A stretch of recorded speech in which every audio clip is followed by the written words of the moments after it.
Stylish, trend एवं branded कपड़े मिलेंगे आपको सब कुछ एक साथ। हम लेकर आए हैं आपके लिए एक ऐसा जबरदस्त ऑफर। 2 कपड़ों की खरीदारी पर ले जाइए 6 पीस कपड़े, वो भी फ्री।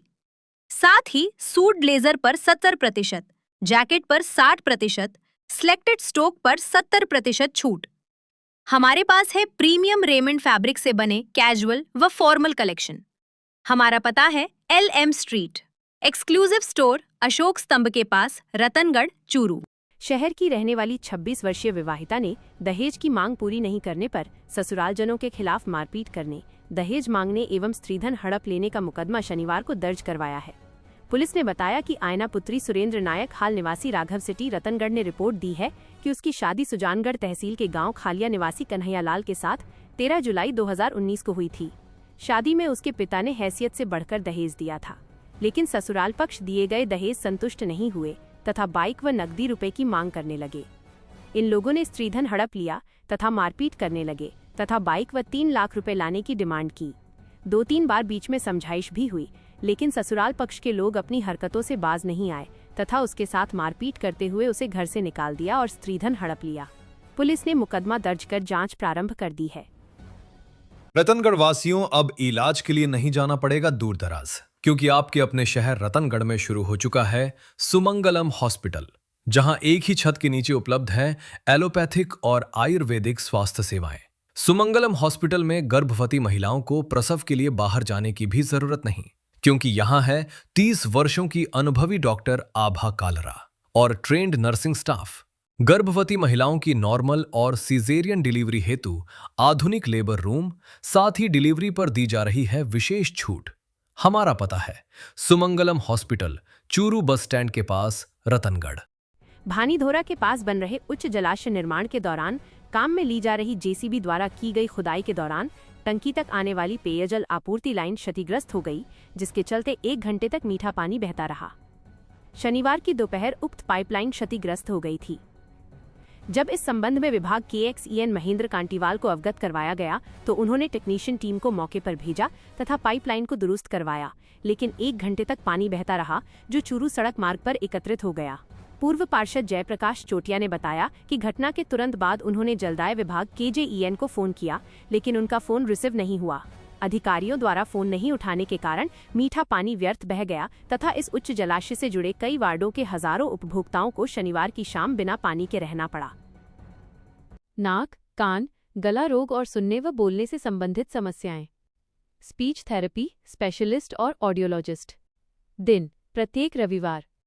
नाक, कान, गला रोग के लिए दोपहर 12 बजे से 2 बजे तक।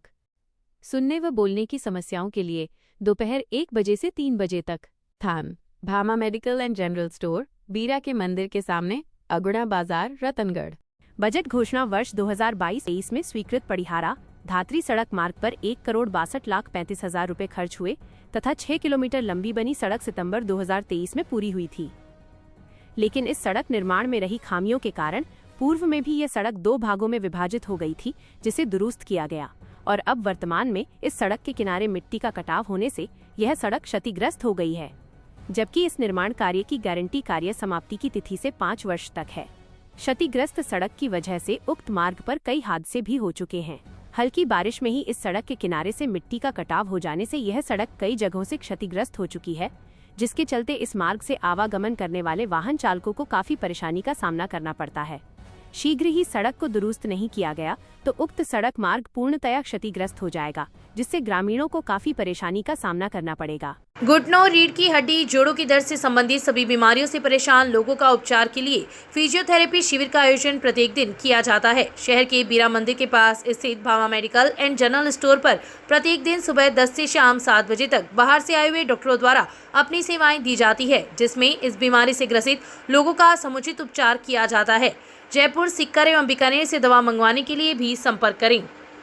132 kV पर मरम्मत एवं रखरखाव कार्य के लिए मैन बस बार रविवार को 4 घंटे शटडाउन रहेगा, जिसके कारण क्षेत्र की बिजली आपूर्ति बंद रहेगी।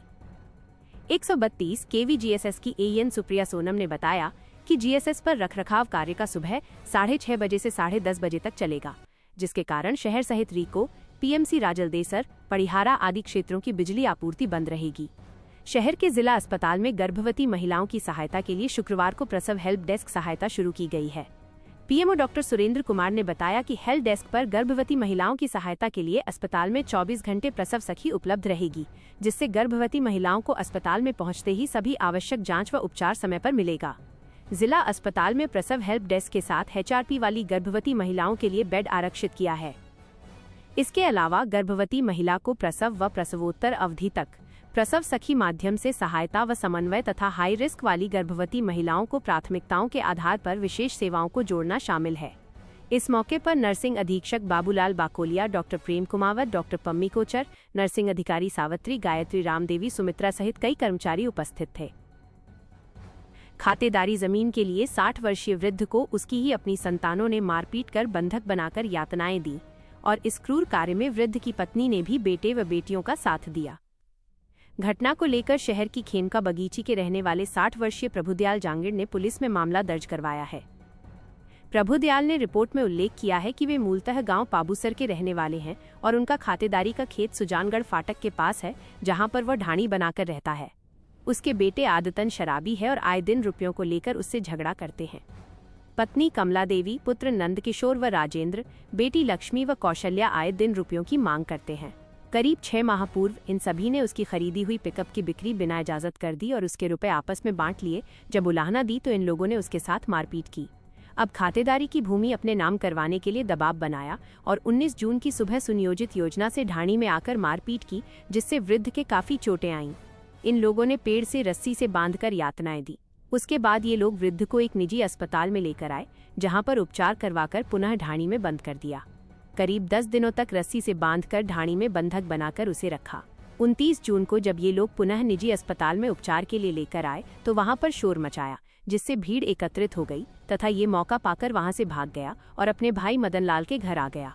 पुलिस ने मामला दर्ज कर जांच प्रारंभ कर दी है।